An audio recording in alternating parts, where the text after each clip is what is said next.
आप देख रहे हैं मनी गुरु। आज आपके सवालों को हम शामिल कर रहे हैं और जवाब देने के लिए मिस्टर बलवंत जैन हमारे साथ मौजूद हैं। अगला सवाल है कीर्ति का, नोएडा से इन्होंने भेजा है। टैक्स सेविंग फंड्स की ये तलाश करें, थोड़ा शायद कंफ्यूज्ड है। अपने बारे में इन्होंने बताया है कि पहली बार किसी म्यूचुअल फंड में निवेश कर रही हैं और टैक्स सेविंग फंड के लिए कि क्या फायदे हैं और अगर फंड इन्हें चुनना है तो कौन सा फंड इनको चुनना चाहिए और ATC के अंदर इसमें कितनी छूट मिलती है, ये आपसे जानना चाहते हैं बलवंत जी।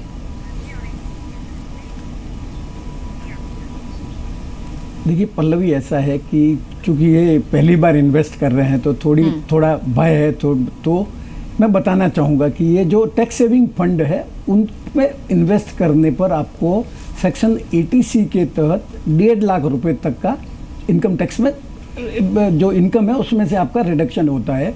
परंतु ये 1.5 लाख की जो राशि है उसमें दूसरी भी बहुत सारी आइटम्स शामिल है, जैसे आपका इंश्योरेंस प्रीमियम है, आपका प्रोविडेंट फंड भरते हैं, पब्लिक प्रोविडेंट फंड है, NSC है, इसके अलावा NPS भी उसमें आ जाता है।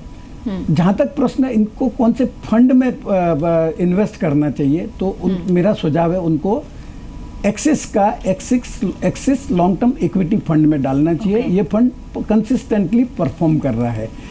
जैसे मैंने पिछले प्रश्न के जवाब में भी बताया कि आपने एक बार एक फंड चूज कर लिया, उसके साथ बने रहना जरूरी नहीं है, आप रिव्यू करते रहिए।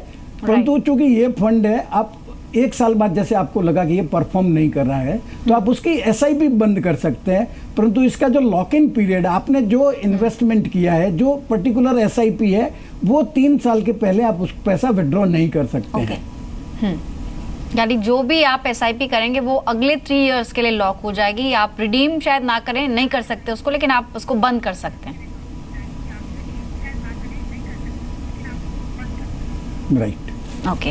इनफैक्ट ELSS से जुड़ा हुआ अगला सवाल है, ये हमें भेजा है आशीष ने मुंबई से और ये स्पेसिफिकली ELSS की बात कर रहे हैं कि ये एकमुश्त राशि शायद इसमें निवेश करना चाहते हैं। इन्होंने मेंशन किया है कि हर महीने ये SIP की ही बात करें, 2500 से करीब 3500 रुपये निवेश कर सकते हैं।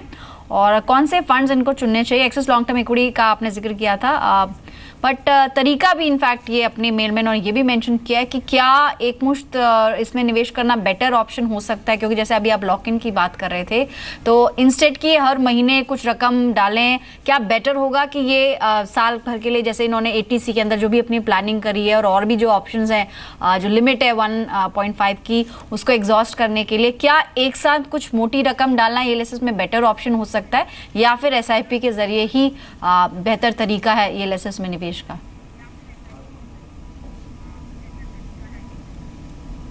देखिए पल्लवी, ऐसा है, नॉट ओनली ELSS, आप इक्विटी ओरिएंटेड कोई भी स्कीम में इन्वेस्ट करते हैं, आप कभी भी लंप सम इन्वेस्ट नहीं करिए। आपको जितना भी इन्वेस्टमेंट की राशि है उसको एटलीस्ट 12 महीने स्प्रेड कर दीजिए, जिससे जो मार्केट की वॉलेटिलिटी है वो थोड़ी इवन आउट हो जाएगी। तो जैसे इनका जो ELSS में इसमें उनको इन्वेस्ट करना है तो भले ही लॉक इन पीरियड 3 साल रहता है और आप समझते हैं कि मैं पहले इन्वेस्ट कर दिया तो मेरा लॉक इन पीरियड जल्दी खत्म हो जाएगा, परंतु फिर आप मार्केट की जो वॉलेटिलिटी है उसकी रिस्क ले रहे हैं। तो मेरे हिसाब से कोई भी इक्विटी इन्वेस्टमेंट इंक्लूडिंग ELSS आपको SIP के जरिए ही करना चाहिए, एक मुश्त इन्वेस्टमेंट नहीं करना चाहिए। ओके, यानी कि ये एक अहम बात है, चाहे आप ELSS में कर रहे हैं या किसी भी और तरीके के म्यूचुअल फंड में। आप ELSS में जैसे कि एक्सपर्ट ने बताया कि 3 इयर्स का लॉक इन है, उसका खास आप ध्यान रखें। तो अगर टैक्स प्लानिंग के लिए आपको निवेश करना है तो ELSS बहुत अच्छा ऑप्शन हो सकता है। अदरवाइज आप रेगुलरली रिव्यू करते रहें अपने पोर्टफोलियो को और उसके अकॉर्डिंग ही अपनी प्लानिंग करें। साथ ही SIP एक बेटर रूट हो सकता है ताकि जो मार्केट की वोलेटिलिटी है, जो उतार चढ़ाव आप देखते हैं, उसे कहीं ना कहीं वो बीट करता है और आपको बेहतर रिटर्न्स दे सकता है। इनफैक्ट आपने जो जिक्र किया तो कुछ फंड्स का, क्या आशीष के लिए भी आप सिमिलर फंड्स रेकमेंड करेंगे या ELSS कैटेगरी में ऑलमोस्ट मोर और लेस सिमिलर रिटर्न्स ही मिलते हैं, क्या आपको लगता है?